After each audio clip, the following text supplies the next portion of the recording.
प्रिय विद्यार्थियों और शिक्षक साथियों, जैसा कि आपको विदित है कि माध्यमिक शिक्षा मंडल मध्य प्रदेश भोपाल के अंतर्गत कक्षा 10वीं और 12वीं की परीक्षा के लिए आवेदन पत्र पोर्टल के माध्यम से भरे जा रहे हैं और यह पोर्टल है www.mpbsc.nic.in। इसका एड्रेस है। इसके माध्यम से कक्षा 10वीं और 12वीं के परीक्षा फॉर्म भरे जा रहे हैं।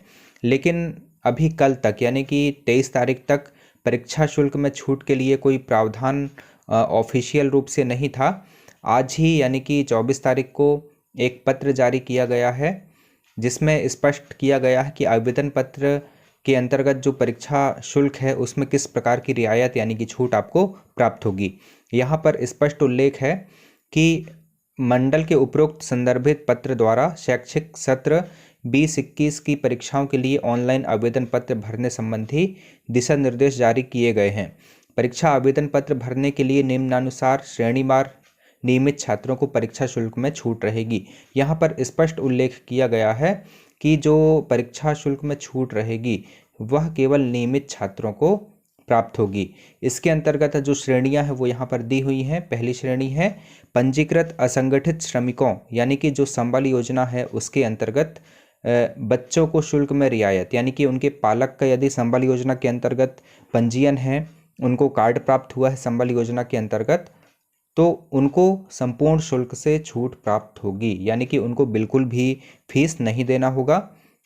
मध्य प्रदेश के निवासी अनुसूचित जाति यानी कि एससी के जो परीक्षार्थी हैं, एससी कैटेगरी के जो परीक्षार्थी हैं, यदि उनके परिवार की समस्त स्रोतों से वार्षिक आय रुपए 1 लाख से अधिक नहीं है यानी कि 1 लाख तक यदि आय है उनकी, तो केवल प्रथम अवसर के लिए संपूर्ण परीक्षा शुल्क में छूट उनको प्राप्त होगी। प्रथम अवसर से तात्पर्य यहाँ पर है कि वह फेल ना हुआ हो पिछली बार यानी कि सत्र 2020 में फेल ना हुआ हो। मध्य प्रदेश के निवासी अनुसूचित जनजाति यानी कि एसटी परीक्षार्थियों के लिए यदि उनके परिवार की समस्त स्रोतों से वार्षिक आय रुपए 1,08,000 से अधिक नहीं है तो भी केवल प्रथम अवसर के लिए संपूर्ण परीक्षा शुल्क में उनको छूट प्राप्त होगी।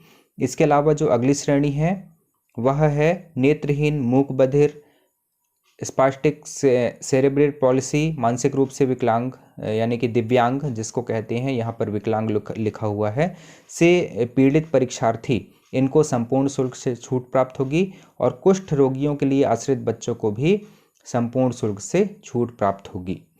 तो यहाँ पर जैसा कि पत्र में दिया हुआ है मैंने आपको एक्सप्लेन किया। इसमें एक बिंदु लिखा हुआ है क्रमांक 3, ये आप देख पा रहे हैं। यहाँ पर बिंदु क्रमांक अ से ई तक यानी कि ये जितनी भी श्रेणियां दी हुई हैं इनके अंतर्गत यदि कोई छात्र छूट प्राप्त करता है तो इसके प्रमाण पत्र संबंधित संस्था यानी कि स्कूल के प्राचार्य को सुरक्षित रखना अनिवार्य होगा एवं आवश्यकता पड़ने पर संबंधित विभाग संस्था में जाकर प्रमाण पत्रों की जाँच कर सकेगा। शुल्क प्रतिपूर्ति की प्रक्रिया विगत वर्षों के अनुसार रहेगी यानी कि पिछले साल तक जैसा होता था सत्र 2019-20 तक वैसी ही प्रक्रिया रहेगी और विद्यार्थियों को इसमें छूट प्राप्त होगी। तो इस वीडियो के माध्यम से आप समझ गए होंगे कि किन किन श्रेणियों के विद्यार्थियों को जो है परीक्षा में छूट प्राप्त होगी और इसके लिए प्रक्रिया क्या होगी। प्रक्रिया के अंतर्गत जाति प्रमाण पत्र, आय प्रमाण पत्र और संबल कार्ड जो होता है, संबल योजना के अंतर्गत जो कार्ड होता है उसको आपको संस्था में जमा करना होगा। जय हिंद।